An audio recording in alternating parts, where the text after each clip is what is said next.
Kamusta po kayo? Maraming salamat po sa mainit na pagtanggap po sa amin ng aking ama na si Senator Bong Revilla. Palakpakan po natin. Unang-una, nais ko po magbigay galang, magbigay pugay po sa ating mga kasama po dito. Uunahin ko na po ang ating mahal na Governor Peter Onabia. Palakpakan po natin. At syempre, ang aking kasama, mga kasama sa Kongreso, ang Congressman ng unang distrito, Congressman Christian Onabia, palakpakan po natin.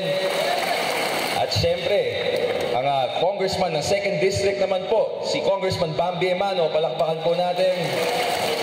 Sa ating mga mayors, kay Mayor Meraluna Abrogar ng Claveria, palakpakan po natin. At ang magiging mayor natin, si Mayor Joshua Onabia, palakpakan natin.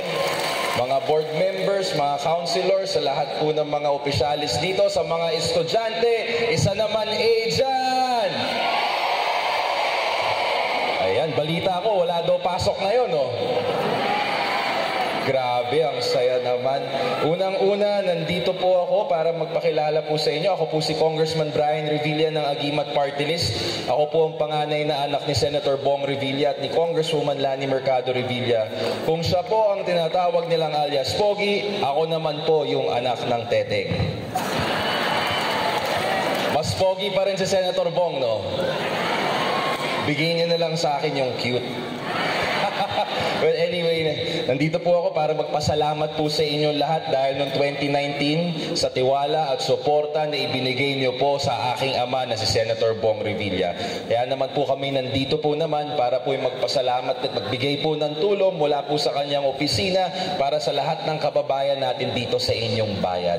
So kung meron po tayong pangangailangan, bukas po ang aming pintuan, bukas po ang pintuan ng Agimat Party List at bukas po ang pintuan ni Senator Bong Revilla sa lahat ng pangangailangan ng ating mga kababayan dito sa inyong bayan. So muli, ako po si Congressman Brian Revilla, Pilipino ako, may agimat ako, magandang umaga po sa inyo lahat at maraming salamat po. There you have it, ladies and gentlemen.